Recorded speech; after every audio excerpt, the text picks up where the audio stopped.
Kisah Orang Kudus. Hari ini, tanggal 5 Maret. 1. Santo Yohanes Yosef, pengaku iman. Sudah sejak masa mudanya, Yohanes menaruh minat besar pada kepentingan kawan-kawannya yang miskin dan menderita. Minat ini akhirnya menghantar dia ke dalam biara Santo Fransiskus.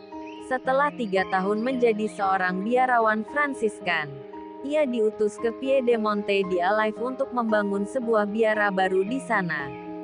Ketika itu ia masih sangat muda dan belum ditahbiskan menjadi imam.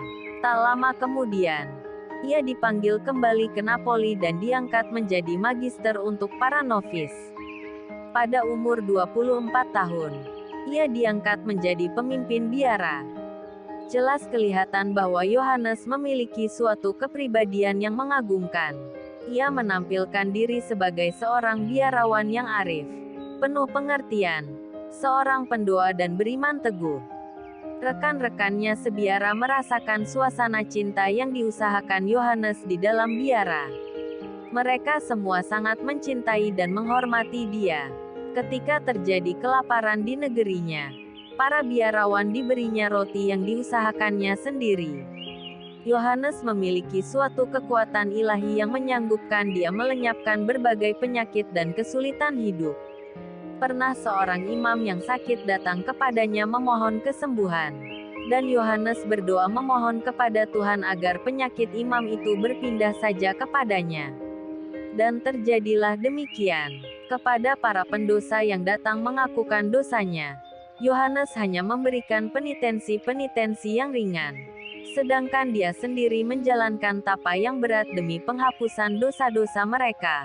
Lah meninggal dunia pada tahun 1734 dalam usia 85 tahun. Saat ajalnya ini sudah diketahuinya sendiri sejak lama, jauh sebelum ketibaannya. 2. Santo Eusebius dari Cremona, pengaku iman. Putera bangsawan Cremona ini pada masa mudanya mendapat pendidikan yang sangat baik dari orang tuanya.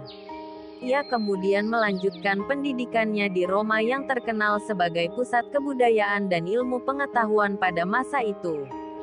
Di sana ia menjadi murid Santo Hieronymus yang ahli dalam bidang bahasa dan kitab suci. Hieronymus kagum akan kesalehan, minat dan bakat Eusebius terhadap Alkitab dan ilmu-ilmu lainnya. Ia senang mendidik Eusebius, bahkan menganggapnya sebagai teman dan saudaranya. Eusebius mengikuti Hieronymus kemana saja ia pergi, antara lain ke Yunani, Syria, Mesir dan Palestina. Akhirnya ia menetap di Bethlehem, di biara yang didirikan oleh Hieronymus. Di biara ini Eusebius berkembang pesat dalam kesempurnaan hidup rohani sebagai seorang rahib mengikuti teladan Hieronymus. Sekali peristiwa Eusebius berangkat ke Roma. Dalam perjalanannya itu, ia berjumpa dengan Rufinus, seorang imam yang menaruh dendam pada Hieronymus dan murid-muridnya. Rufinus mencaci maki Eusebius sebagai salah seorang murid Hieronymus dengan kata-kata yang tidak sopan. Namun Eusebius yang saleh itu tidak memperdulikannya, bahkan membalas penghinaan itu dengan menolong Rufinus. Eusebius meninggal dunia pada tahun 440. 3. Gerasimos, pengaku iman. Gerasimos adalah sahabat Santo Timos dari Yerusalem. Ia bertapa dekat Yeriko dan membina rahib-rahib muda di sana. Suatu ketika ada seekor singa yang kakinya tertusuk duri. Gerasimos mencabut duri itu dan sejak itu ia ditemani oleh singa itu. Gerasimos meninggal dunia pada tahun 475. Santo Yohanes Yosef, Santo Eusebius dari Cremona dan Santo Gerasimos, doakanlah kami. Kakarla Channel.